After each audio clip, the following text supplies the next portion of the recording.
BC Nagesh ಒಬ್ಬ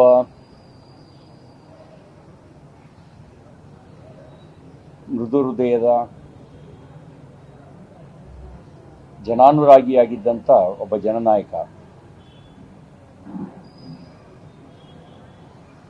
ರಾಜಕಾರಣದಲ್ಲಿ ಜಾತಿಯೇ ಪ್ರಾಮುಖ್ಯ ಪಡಿತಿರುವಂಥ ಕಾಲಘಟ್ಟದಲ್ಲಿ ಅದನ್ನು ಮೀರಿ ಜನಪ್ರೀತಿಯನ್ನು ಸಂಪಾದನೆ ಮಾಡಿ 2 ಬಾರಿ ಶಾಸಕನಾಗಿ BJP ಸರ್ಕಾರದಲ್ಲಿ ಪ್ರಾಥಮಿಕ ಮತ್ತು ಪ್ರೌಢಶಿಕ್ಷಣ ಸಚಿವರಾಗಿ ಕಾರ್ಯನಿರ್ವಹಿಸಿ, ಇದಕ್ಕೆ ಮುಂಚೆ ವಿದ್ಯಾರ್ಥಿ ಪರಿಷತ್ನಲ್ಲಿ ಪೂರ್ಣಾವಧಿ ಕಾರ್ಯಕರ್ತನಾಗಿ ಸೈದ್ಧಾಂತಿಕ ಬದ್ಧತೆ ಇಟ್ಟುಕೊಂಡು ರಾಜಕಾರಣ ಕ್ಷೇತ್ರದಲ್ಲಿ ಕೆಲಸ ಮಾಡ್ತಿದ್ದಂಥ ಒಬ್ಬ ಸ್ನೇಹಜೀವಿ. ಯಾರು ಬಂದು ಪ್ರೀತಿಯಿಂದ ಮಾತಾಡಿಸ್ತಕ್ಕಂಥ, ಆಗುವ ಕೆಲಸಗಳನ್ನು ಮಾಡಿಕೊಡ್ತಕ್ಕಂಥ, ಸತ್ಯದ ಪರವಾಗಿದ್ದಂಥ ಒಬ್ಬ ಸ್ನೇಹಿತನನ್ನು ಕಳ್ಕೊಂಡಿದ್ದೀವಿ.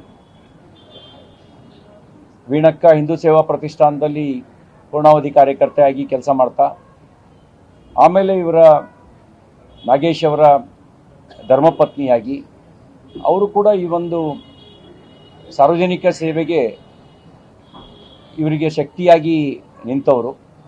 ಇವ್ರ ತಂದೆ ಚಂದ್ರಶೇಖರಯ್ಯನವರು 85ರಿಂದ 89ರವರೆಗೆ ರಾಮಕೃಷ್ಣ ಹೆಗಡೆ ಅವರು ಮುಖ್ಯಮಂತ್ರಿಯಾಗಿದ್ದ ಕಾಲಘಟ್ಟದಲ್ಲಿ ಆಗ ಶಾಸಕರಾಗಿ ಕಾರ್ಯನಿರ್ವಹಿಸಿದವರು. ಇವ್ರ ಮನೆ ಯಾವಾಗಲೂ ಈಗಲೂ ಅಷ್ಟೇ, ಆ ಮನೆಯಲ್ಲಿ ಊಟ ಮಾಡದೇ ಇರುವಂಥ, ಮಾಡದಲ್ಲೇ ಇರತಕ್ಕಂಥ ಪ್ರಮುಖ ನಾಯಕರಿಲ್ಲ ಅಂತ ಹೇಳ್ಬೋದು. ಅನಂತಕುಮಾರ್ ಜೊತೆಯಲ್ಲಿ, ಯಡಿಯೂರಪ್ಪನವ್ರ ಜೊತೆಯಲ್ಲಿ, ರಾಮಚಂದ್ರೇಗೌಡರ ಜೊತೆಯಲ್ಲಿ ಅತ್ಯಂತ ಗರಿಷ್ಠ ಸಂಬಂಧವನ್ನು ಇಟ್ಕೊಂಡು ಈಗಲೂ ಸಂಘಟನೆ ಅಂಥೇಳಿ ಕೆಲಸ ಮಾಡ್ತಿದ್ದಂಥ, ಅವರ ಆರೋಗ್ಯ ಸ್ವಲ್ಪ ವ್ಯತ್ಯಾಸ ಆದಾಗ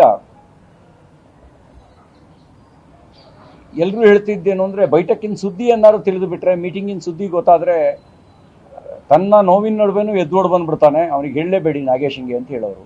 ಅಂದರೆ ವಿಷಯ ಗೊತ್ತಾದರೆ ಪಕ್ಷದ ಕೆಲಸಕ್ಕೆ ಮಾಡಬೇಕು ಅನ್ನುವಂಥ ತುಡಿತ ಇತ್ತಲ್ಲ, ಆ ತುಡಿತ ಬಹುಶಃ ಕಡೆವರೆಗೂ ಪಕ್ಷಕ್ಕೆ ಜನಸೇವೆಯನ್ನು ಮಾಡಿಕೊಳ್ತಾ ಅನಾರೋಗ್ಯದ ಕಾರಣದಿಂದ ನಿಧನರಾಗಿದ್ದಾರೆ.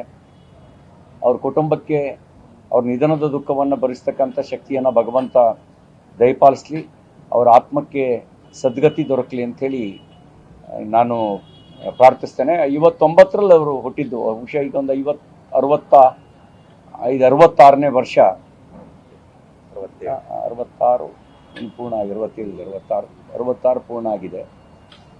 ನಾಳೆ ಅವರ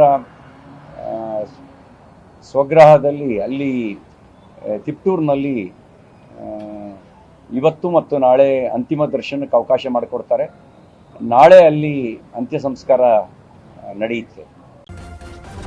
ನ್ಯೂಸ್ ಫಸ್ಟ್, ನಿರ್ಭೀತಿಯಿಂದ ನಿಮ್ಮ ಪರವಾಗಿ.